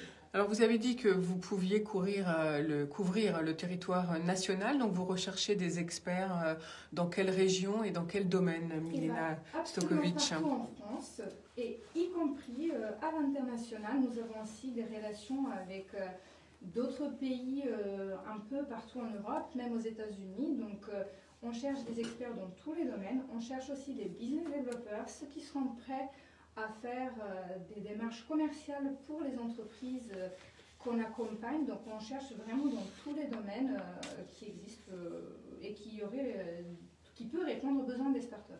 Alors, on va rappeler peut-être comment fait-on pour vous joindre dans ces cas-là, Milena? Eh bien, très facilement, vous allez sur le site de IfStart et vous nous contactez. Sinon, l'adresse mail, c'est contact@if-start.com. Tout simplement, voilà. Et donc, si vous voulez vous faire accompagner, et c'est important d'être en réseau ou de se faire accompagner, eh bien, Milena Stokovic vient de vous dévoiler comment ça se passe chez IfStart et vient de vous donner donc son adresse internet. Alors, Steve Onoponou, je vous vois hocher la tête depuis tout à l'heure sur les propos qu'a donné, les conseils qu'a donné Milena Stokovic. Qu'est-ce que vous en pensez, vous? Merci Florence. Déjà, je suis d'accord avec Milena et Pierre. Déjà Pierre, parce que la qualité, c'est ce qui est hyper important. La qualité de vie, c'est le bien-être à la maison, c'est ce que les gens recherchent aujourd'hui, et c'est pour ça que je pense que on est dans un changement majeur. Ce que m'inspire les propos de Milena, c'est qu'être entrepreneur, c'est dur. Moi, c'est ce que je dis tout le temps dans mes formations. Être entrepreneur, c'est pas facile, c'est un travail de longue haleine, mais il faut être accompagné, il faut bien être entouré pour pouvoir le faire. Expliquez-nous, vous, votre propre expérience, d'ailleurs. Exactement, merci. Alors, j'ai fait des études, j'étais à Cambridge, à l'université de Cambridge. J'ai un master en marketing du luxe, un MBA en finance, donc j'ai fait des études, j'ai travaillé dans le luxe, j'ai travaillé dans la mode, et en fait, j'étais directeur commercial quand je suis parti en 2016 pour créer ma propre entreprise. Donc au début, quand j'ai lancé mon entreprise, j'ai cru que ça allait passer comme tout le monde. Et du coup, j'ai fait beaucoup d'erreurs, je me suis entouré, j'ai rencontré pas mal d'entrepreneurs. Et ce que j'ai remarqué, c'est qu'en fait, il fallait une technique, il fallait apprendre et avoir une méthode pour pouvoir réussir. Donc cette méthode-là, je l'ai appris, et en fait, on parle de vision. Vous voulez dire que vous l'avez appris sur le tas et vous ne l'avez pas appris par ni vos premières expériences professionnelles, ni vos études? Mes expériences professionnelles m'ont appris des choses qui va être comment vendre, qui va être le marketing. Mais après, être entrepreneur, c'est beaucoup de palettes. Il faut être comptable, entrepreneur. Il y a énormément de choses en fait. Et donc du coup, ces choses-là. C'est l'homme au couteau suisse. Exactement, c'est l'homme au couteau suisse. Et en fait, il faut bien s'entourer, avoir les bonnes personnes, mais il faut savoir de quoi ça parle avant de s'entourer de ces personnes-là. Parce qu'on peut perdre beaucoup d'argent. Moi, j'ai perdu 100 000 € quand j'ai lancé mon entreprise. Et enfin, je pense qu'il faut savoir se C'est pas rien, c'est pas énorme. rien du tout, exactement. C'était mes économies. Et il faut savoir je les ai récupérées depuis. Mais il faut savoir se réinventer. Et donc, du coup, en fait, c'est la clé. Donc, moi, ce que je propose aujourd'hui, en fait, c'est ces méthodes que j'ai utilisées, ces méthodes que d'autres entrepreneurs ont utilisées, parce que du coup, à côté, j'ai une chaîne YouTube, on parlait de vision, c'est que j'ai eu la chance aussi d'avoir une vision, de me mettre sur le digital. Et je vais répondre à votre question. J'ai la chance aujourd'hui de ne pas être frappé par la crise du Covid, et c'est ce que j'apprends aux personnes. Parce qu'en fait, le digital, c'est la clé de votre réussite. Exactement, c'est la clé de ma réussite. On le voit aujourd'hui, avec les mesures du gouvernement, il y a une marque qui a la part belle du gâteau, ça va être Amazon. Je veux dire, tout le monde va commander sur Amazon aujourd'hui. Les entreprises digitales, elles ont augmenté. En fait, il y a une étude de Hootsuite. Il y a 304 millions de comptes Instagram qui ont été créés pendant le premier confinement, en mars 2020. Et en fait, parmi ces 304 millions de comptes qui ont été créés, il y a 33% des personnes qui utilisent toujours Instagram et qui vont sur les réseaux sociaux pour pouvoir commander ou voir des informations sur une marque. Avant, en fait, on allait sur Google pour faire des informations, pour rechercher des informations. Aujourd'hui, on va sur Instagram, on tape le nom de la personne et en fait, il y a la bio où on comprend tout de suite ce que la personne fait. Et moi, en fait, la vision que j'ai eue, c'est qu'en fait, déjà, j'étais sur Instagram depuis 2012. Ce qu'on appelle un dinosaure d'Instagram. Et aujourd'hui, je distille des formations sur Instagram. J'ai déjà été nommé par Air France comme étant meilleur influenceur africain en 2019. Moi, ce que je me suis dit, en fait, c'était qu'il fallait utiliser le digital, les réseaux sociaux pour créer une marque. Donc, en fait, par marque, j'entends toute personne peut être une marque. C'est-à-dire que moi, j'ai la marque Steve Ontonon qui est moi-même, et en fait, les formations que je distille aux personnes. J'ai ma marque de vêtements, et aujourd'hui, en fait, j'accompagne des personnes, que ce soit des étudiants, des salariés qui ont envie de se créer un revenu complémentaire, des marques déjà établies ou des marques qui sont en train de se lancer. En fait, nous, ce qu'on fait, c'est qu'on les accompagne à réussir, à rêver plus grand et s'en sortir malgré les difficultés. S'en sortir malgré les difficultés, c'est ce que j'ai connu. C'est ce que vous avez connu et donc c'est ce que vous proposez en formation sous votre propre nom. Hein, c'est bien ça. Exactement. Alors comment ça se passe si on veut profiter de tous vos conseils? Quels sont quelques conseils peut-être que vous pouvez donner en direct par rapport à Instagram? Alors, il y a énormément de conseils, je vous remercie. Enfin, déjà, il faut savoir que moi, ce que je dis, c'est de ne pas se donner les excuses. Je suis arrivé en France à 14 ans. Je suis arrivé en France, au début, c'était pour jouer au football. Sauf que j'étais à Auxerre, j'ai eu un handicap qui a été décelé. Donc, je souffre d'une maladie rhumatismale qui s'appelle HLA-B27, qui est la spondylarthrite ankylosante. J'ai passé 2 années en fauteuil roulant, où je n'ai pas pu marcher pendant ces 2 années-là. Et donc, du coup, j'ai mon rêve qui a été brisé. Ensuite, du coup, j'ai découvert Yves Saint Laurent, enfin le créateur. J'ai voulu me lancer dans la mode, mais après, j'ai fait mes études. Et en fait, après mes études, comme tout le monde, j'ai suivi un parcours, j'étais salarié. Et en fait, je gagnais très bien ma vie, mais je n'étais pas aligné avec ce que je faisais, j'étais malheureux dans mon travail. C'est-à-dire que quand vous sortiez le soir de votre bureau ou de l'entreprise, vous n'étiez pas content, pas heureux. Exactement. En fait, si vous déprimiez, si je puis dire. Oui, c'était clairement le cas. En fait, si vous voulez, j'ai passé 4 ans chez Coach. Je cite l'entreprise qui a fermé aujourd'hui. J'ai passé 4 ans chez Coach. Je suis passé de premier vendeur à directeur commercial France. Et en fait, du coup, je suis passé d'un salaire de 1 800 à 10 000 euros en 4 ans. Mais en fait, c'était pas l'argent qui était mon problème. C'est-à-dire que je rentrais chez moi, j'étais déprimé, j'étais pas bien. J'étais pas aligné avec ce que je faisais, je m'épanouissais pas. Et en fait, je travaillais de 7h à 22h et j'étais pas bien. En fait, ce que je me suis rendu compte, c'était qu'est-ce qui m'animait, qu'est-ce que je voulais faire. Et ce que j'apprends aujourd'hui, c'est définir son why. En fait, moi, ma mission... Définir son why, c'est la première chose pour quelqu'un, c'est votre première recommandation. Exactement. En fait, quand on veut lancer une entreprise, il y a beaucoup de personnes qui veulent dire oui, en fait, j'ai envie de gagner de l'argent, oui, en fait, j'ai cette passion-là, ou exactement, je ne sais pas ce que je fais, je vais être libre. Mais en fait, c'est savoir pourquoi tu veux lancer ton entreprise, en fait, et pourquoi tu veux lancer ton activité à côté. Donc, c'est définir ton why. C'est quelle est la mission, pourquoi tu fais cette activité-là, pourquoi ta marque, donc du coup, quand je parle de marque, c'est voilà, pourquoi ton projet mérite d'exister. Et en fait, ça passe par une authenticité. Donc il faut vraiment être authentique parce que quand on est authentique, il y a des personnes qui ont les mêmes valeurs que nous et on va fédérer une communauté autour de ces personnes-là pour pouvoir développer notre projet. Donc ça va être la première recette que je vais donner. En fait, Nike, ils vont utiliser, Nike est un modèle de business pour moi, ils utilisent cette méthode-là. Nike ne vend pas des vêtements, Nike ils vendent en fait un accessoire qui va vous permettre de vous sentir bien quand vous faites du sport. Apple, en fait, ils vendent une technologie qui est sexy. Enfin, la technologie, ça peut être difficile pour des personnes, mais s'il y a autant de personnes qui vont acheter un iPhone 12 qui coûte 1 500 €, c'est parce qu'en fait, ils appartiennent à une communauté qui trouve sexy. Nous, notre mission, en fait, c'est d'aider les personnes qui rêvent de s'en sortir à réussir malgré les difficultés. Moi, ce que je dis à chaque fois, c'est qu'il y a beaucoup de difficultés quand on est entrepreneur. Il y a beaucoup de difficultés quand on se lance. Il faut en être conscient, il faut travailler, il faut le faire, mais il faut savoir qu'est-ce qui nous anime. Moi, ce qui m'anime, c'est une qualité de vie. Alors, justement, vous avez choisi vous avez choisi juste uniquement le réseau Instagram, c'est bien ça, oui, pour développer votre propre entreprise. Pourquoi ? En fait, aujourd'hui, il y a 2 milliards de personnes sur Instagram. Donc, vous rencontrez, 2 milliards de personnes, c'est énorme. Je veux dire, si vous vendez juste un produit que vous ciblez les bonnes personnes à 1 €, vous pouvez faire 2 milliards d'euros. On a choisi Instagram parce qu'en fait, 40% de nos ventes viennent d'Instagram. Et en fait, aujourd'hui, ça continue encore. Il y a la nouvelle génération qui naît. Moi, j'ai mis mon neveu par alliance, Baptiste, qui a 3 ans, qui a le téléphone de ses parents, qui sait beaucoup plus de choses que ses grands-parents, par exemple. Donc en fait, il y a une génération qui utilise le digital, qui utilise le téléphone.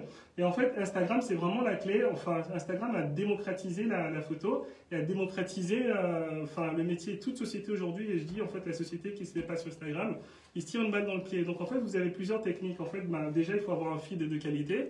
Donc un feed, en fait, c'est les photos qu'on regarde sur Instagram. Il faut que tout de suite, on comprenne le message que vous passez.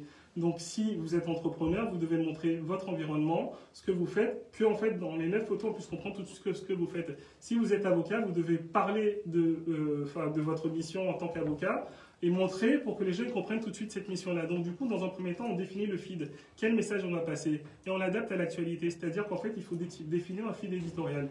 C'est-à-dire qu'en fait, vous préparez vos photos pendant 30 jours. Donc en fait, sur le mois de novembre, par exemple, notez quels événements il y a. Et en fait, vous préparez ce calendrier-là. Tous les jours, il faudra poster régulièrement avec les mots hashtags. En fait, les hashtags, j'ai dit un hashtag avocat, par exemple. En fait, si une personne recherche un avocat pour le défendre et tape ce hashtag, il y a plusieurs personnes qui vont apparaître. Et donc, du coup, en allant dessus, il va pouvoir le voir.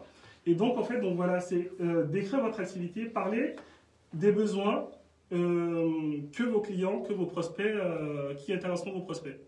Alors pour vous, donc Instagram, c'est le réseau numéro 1. Est-ce que vous envisagez de vous développer sur d'autres moyens digitaux dans le futur? Quel est votre objectif pour vous personnellement, Steve Ounpounou? Alors, le Instagram, c'est le réseau numéro 1, mais moi, je développe un réseau qui est le mien, donc du coup, c'est steveounpounou.com, qui est ma base de mail. Parce que comme je dis, en fait, Instagram, ça peut partir du jour au lendemain, mais la base de mail, ça m'appartient à moi. Donc, en fait, ce que je note en fait à ma communauté, ce qu'on apprend dans ces formations, communauté Instagram accélérée ou la formation pour créer sa marque, c'est qu'en fait, il faut utiliser Instagram pour se créer une communauté et rediriger cette communauté vers sa base de mail. Parce que, en fait, les mails, en envoyant des mails de façon quotidienne à une communauté, c'est en fait à partir de mails qu'on vend. Les gens, en fait, ils négligent le fait, la puissance d'un mail. Enfin, nous, quand on envoie un mail, en fait, dans une semaine, le nombre de personnes qui participent et qui achètent nos produits, c'est vraiment incroyable. Donc, en fait, voilà, c'est le prochain réseau qui est un réseau de tout temps que je dirais. Enfin, la première des choses qu'on regarde quand on achète un produit, c'est qu'on regarde son téléphone pour voir si on a reçu la facture. Et du coup, ça va être ça. Après, je suis sur YouTube, je suis sur les autres réseaux. En fait, il faut faire un cross, que j'appelle un cross-média. On apprend aussi dans la formation comment faire des cross-médias parce qu'il y a Facebook, il y a Pinterest, il y a Snapchat, etc. Mais pour moi, le réseau numéro 1, ça va être Instagram et utiliser Instagram pour se constituer une base de mail. Alors Steve Ounpounou, si on veut suivre vos formations, en combien de temps ça se passe? Combien de temps dure l'accompagnement et combien ça coûte? Alors en fait, nous on a développé deux formations en ligne. La première formation, c'est la formation communauté Instagram accélérée. Ce n'est pas cher du tout. Elle est à 200 €. Et en fait, sur 200 €, vous avez une série de 30 vidéos. Et 30 vidéos, ça dépend de la personne. Je pense que la personne qui a le temps pendant le confinement, qui a perdu son travail ou qui a beaucoup plus de temps, qui est en 48 heures, vous pouvez regarder toutes les formations.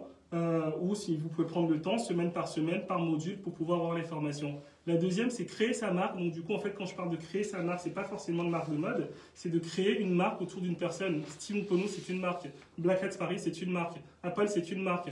Le boucher à côté qui a sa boucherie, c'est une marque. Pourquoi les gens iront chez ces bouchers plutôt que chez un autre? Voilà, c'est parce qu'il aura créé une marque tout autour. Donc pour cette formation, elle n'est pas chère non plus. En fait, elle est à 2000 € avec une possibilité de payer en 3 fois ou en 6 fois sans frais. Donc vous faites un accompagnement complet finalement de la création ou du digital, si je puis dire. Exactement. Sur les réseaux sociaux en fait.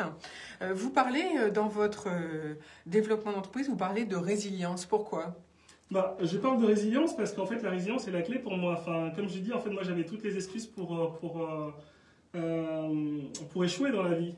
C'est-à-dire que je suis d'une famille, une bonne famille au Bénin, mais en fait quand je suis revenu en France, c'était pas du tout le cas parce que vous avez découvert cette fameuse maladie, malheureusement pour vous. Exactement, j'ai découvert cette maladie. En fait, j'avais des CFA, donc du coup une belle maison au Bénin. Je viens en France, à Évry, dans la banlieue parisienne, où je découvre des personnes dans des cités, qui me regardent d'une façon un peu étrange, qui parlent un vocabulaire que je comprends pas. Je développe une maladie qui me cloue au sol pendant 2 ans. Donc en fait, c'est vrai que... Surtout quand on a des espoirs de devenir joueur de foot, j'imagine qu'on tombe de haut. Exactement, on tombe de haut déjà quand on vient pour réaliser son rêve. Et que déjà c'est pas facile, les parents ne veulent pas qu'on parte parce que moi mon père il voulait pas que je parte. Pour lui, être footballeur c'était un peu échoué, donc s'il fallait faire des études. Mon père nous a toujours dit il faut être cadre, il faut réussir sa vie, il faut avoir un bac plus 5. Donc déjà son fils, déjà j'y vais, il me dit ok, donc tu le fais à fond. Donc là j'échoue dans cette première étape. Je me retrouve en banlieue parisienne, je m'exprime, en fait, des gens ils parlent un discours que je ne comprends pas. Ils me disent, le langage de la banlieue, exactement. Vous ne le comprenez pas et voilà. Vous tombez dans un milieu que vous ne connaissez pas. Exactement, ils me disent, mais t'es noir, pourquoi tu parles comme ça? Je sais, mais comment je parle? Mais je m'exprime de façon normale tout à fait par rapport à toi. Et donc du coup, ça c'était une autre difficulté, il a fallu m'exprimer, il m'appelait le président, parce qu'il disait que j'avais toujours... parce que vous aviez de la culture, vous étiez éduqué, et donc on vous a appelé le président. Exactement, carrément. Donc du coup j'ai de la culture, j'ai passé 2 années aussi dans ces... en rééducation avec une personne qui avait 80 ans, qui m'a beaucoup appris sur la culture française, qui me parlait je continue, je vais chez Cartier, ça se passe pas très bien non plus, où en fait je démissionne du jour au lendemain parce qu'en fait avec ma directrice marketing ça se passait pas bien. Et en fait heureusement je rentre chez Coach, et qui a été une très belle maison où j'ai évolué petit à petit. Qui la fin c'était moins bien que prévu, j'ai passé 4 années, mais à la fin j'étais plus habillé, non pas par la société, mais parce qu'en fait il y avait c'est la même personne qui m'a viré de chez Burberry, qui est venue chez Coach, qui était ma N+1, Lydia, je lui fais un coucou aujourd'hui, je la remercie parce que c'est grâce à elle que j'ai fait tout ceci. Et donc du coup je me retrouve à dire en fait qu'est-ce que je fais, ou est-ce que je continue en faisant mon travail mais je ne suis pas aligné, ou est-ce qu'en fait je me lance parce que j'avais toujours cette envie de me lancer, je crée un business à côté, et ensuite dès que je vois que le business il fonctionne, je crée mon entreprise. En fait, c'est cette technique que j'ai fait. J'ai développé mon activité à côté à partir du moment où je savais que j'avais 2 000 euros. 2 000 euros, ça me suffisait à payer mon loyer, à vivre de façon correcte. Au-delà de ce que je gagnais en tant que directeur commercial, je me suis dit, je quitte mon entreprise et je développe mon activité petit à petit avec une rupture conventionnelle, etc. Et c'est ce que en fait, j'apprends dans mes formations. Mais alors, en fait, vous êtes un multitâche, j'allais dire, parce que en même temps, en ce moment, vous écrivez un livre que vous pensez sortir au mois de janvier chez Duno, c'est bien ça, Steve Ounponu? Exactement, j'ai de la chance, j'ai eu beaucoup de chance parce que la maison Duno m'a contacté pour pouvoir écrire ce livre. Il s'appelle J'avais toutes les excuses, donc il sort le 15 février 2021. Donc c'est croire en soi pour déjouer les obstacles. Donc du coup, je raconte un petit peu tout mon parcours, et c'est un témoignage où j'explique comment un noir immigré handicapé a pu le faire. Et comme je dis, si un noir immigré handicapé a pu le faire, il n'y a aucune excuse, personne ne peut le faire. Tout le monde peut le faire, vous Tout le monde voulez peut dire. le faire, pardon, exactement. Tout le monde peut le faire. C'est vrai que ce n'est pas facile. Je le dis toujours, ce n'est pas facile, ça ne sera pas facile. Et en fait, si c'était facile, ça serait trop simple. Mais alors, si ça semble tellement facile quand on vous entend, vous êtes un bourreau de travail, j'imagine qu'il ne faut pas compter ses heures. Au début, il ne faut pas compter ses heures. Au début, il ne faut pas compter ses heures. Enfin, aujourd'hui, je pense que je travaille, mais je travaille de façon intelligente, et c'est ce qu'il faut faire, c'est travailler de façon intelligente. À partir du moment où on trouve son why, à partir du moment où on sait pourquoi on fait ça, en fait, on n'a pas l'impression de travailler. Moi, ce qui m'importe aujourd'hui, c'est passer du temps avec ma femme, avec mon fils Gabriel, qui est né il y a 2 mois. Félicitations à vous. Merci beaucoup. Non, mais en fait, je pense que quand on est passionné, on travaille de façon efficace, mais il faut être accompagné. Il faut être accompagné parce que je pense que ces formations qu'on propose, c'est 10 ans de gagner. En fait, c'est 10 ans d'expérience. J'ai été influenceur depuis 2012. J'ai eu ce titre honorifique de meilleur influenceur en 2019. J'accompagne des personnes depuis 2019 pour créer leur projet. Il faut être accompagné, c'est la clé. C'est un ascenseur. C'est un ascenseur, effectivement. Et alors, on va rappeler peut-être, Steve Ounponu, comment on fait pour vous joindre si on veut soit créer sa marque, soit se développer sur Instagram. Pour créer sa marque, il faudrait aller sur la marque éponyme steveounponu.com. Donc je l'appelle parce que mon nom il n'est pas simple. Steve, c'est S-T-E-V-E-S. Ounponu, H-O-U-N-K-P-O-N-O-U.com. Et en fait, vous avez 2 parties. Donc vous avez une formation communauté Instagram accélérée à 200 € et créer sa marque. Sinon, contactez-moi tout simplement, contactez l'équipe plutôt, @steve.com. Et alors, du coup, combien de personnes vous accompagnent dans cette aventure? Aujourd'hui, en fait, on est 7. On travaille tous ensemble. Donc, j'ai une équipe de 7 personnes qui travaillent avec moi sur le projet. Je porte ce projet, je suis actionnaire majoritaire. Mais voilà, on a des experts en Facebook, on a des experts en création de sites web, on a des photographes, on a une personne en administration, on a notre cabinet de comptable aussi. On a des experts aussi en digital sur d'autres domaines qui travaillent avec moi pour ce projet. Quels sont vos besoins pour vous développer pour le futur? Alors, j'imagine que vous aussi, comme tout le monde. Exactement, comme tout le monde. Alors j'ai 2 grands rêves. Donc déjà, un des rêves a été sorti, c'est sorti ce livre. Donc après ce livre, mon deuxième rêve, j'en parle dans mon livre, c'est créer une académie de confiance en soi. Donc en fait, j'aimerais créer cette académie où on apprend aux gens à l'école à faire une formation. Moi, je vais apprendre aux gens à avoir confiance en elles. Et donc, j'aimerais rencontrer des investisseurs qui travailleraient avec moi sur ce projet faut créer l'école de la vie, l'école où en fait on apprendra aux gens à avoir confiance en elles. Donc c'est comment avoir confiance, parce qu'avec la confiance on peut soulever des montagnes, on peut faire beaucoup de choses. Donc c'est mon accompagne, enfin c'est ce que je recherche. Le business plan il est fait, le lieu on l'a déjà imaginé, on sait exactement où est-ce qu'on aimerait le faire, mais il faudra plus le développer et retrouver les personnes pour pouvoir développer ce projet-là. Et ensuite le deuxième projet ça va être la création d'une série sur une grande plateforme. J'aimerais raconter un peu ma vie sur une plateforme, en tout cas faire un témoignage de mon histoire sur une plateforme, Netflix ou autre, je ne sais pas encore, mais c'est vraiment imagé, expliquer en plusieurs séances comment je suis passé de ces difficultés. Voilà, donc j'imagine un genre de série 10%, mais dans votre domaine. J'adore cette série. C'est ce qu'il faut vous souhaiter. Exactement, je vous remercie. C'est ce qu'il faut vous souhaiter pour le futur. Alors, je pense que Pierre Giraud, vous qui êtes directeur de la qualité, ça vous inspire. Ça vous inspire la vie de Steve, qui est tout jeune pourtant, hein, mais on a l'impression qu'il a vécu plusieurs vies dans toute son expérience. Très clairement, en plus, à titre personnel, je suis passionné par le football, donc je comprends le revirement que ça a dû être à un moment donné pour effectivement réorienter la carrière. Après, si je peux me permettre, en toute humilité et de tout cœur, France Qualité remet chaque année des prix aux entreprises ayant développé des initiatives, des projets particulièrement marquants, y compris bien sûr des TPE, des start-up. Donc je ne sais pas, mais le cas échéant, vous serez les bienvenus. Merci adorable, je vous remercie Pierre. Un grand plaisir, c'est noté. Alors, et ça vaut aussi pour le millénaire. Voilà, donc vous pourrez tous les deux concourir à France Qualité. Alors Steve Ounpounou, dernière question. Vous dites être originaire du Bénin. Est-ce que vous avez le temps d'y retourner, d'aller revoir votre famille ou...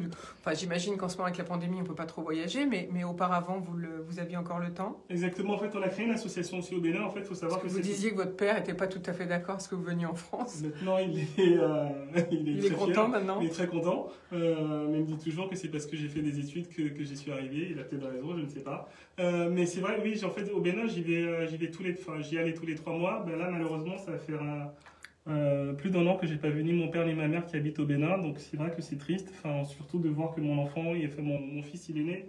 Et mes parents ne le voient pas grandir. Après, heureusement qu'il y a le digital encore, il y a FaceTime où on peut appeler, mais non, malheureusement, ça fait un moment que je n'ai pas été. Mais on a créé une association qui s'appelle Action pour le Bénin, qui aide les enfants handicapés. Il faut savoir que ma maladie, ça touche 1% des personnes handicapées au Bénin. 1%, c'est beaucoup. En fait, ça touche aussi 1%, une population en France, c'est les gens qui sont bretons. Et au Bénin, c'est les gens qui habitent près du lac Aimé. Donc, du coup, en fait, il faut savoir que c'est l'iode qui concourt à cette maladie. Donc en fait, vous êtes allergique à l'iode? Ça a créé en tout cas, c'est une explication de l'HLA-B27. Donc en fait, on envoie des médicaments au Bénin. En fait, on crée des dispensaires, ce genre de choses. Et aussi, on aide les personnes orphelines. Il faut savoir qu'en fait, il y a des personnes au Bénin, des femmes, dès qu'elles sont en prison, elles vont avec leurs enfants dans le nord du Bénin en prison.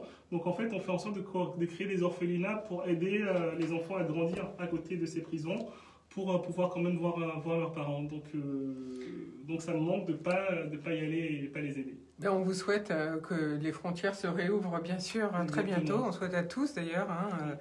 Notamment, on pense aussi à Air France, puisque Pierre Giraud, vous êtes directeur de la qualité. Enfin, en tout cas, merci beaucoup de votre présence à tous les trois à l'antenne, au bar de l'économie sur Radio IDFM, puisque notre émission s'achève. Vous pourrez la retrouver dès cet après-midi sur YouTube et sur notre nouvelle plateforme, bardeléconomie.fr. À très bientôt, je vous embrasse, ciao ciao. Je vous retrouve mercredi, demain, logiquement, c'est Jacqueline Voraz.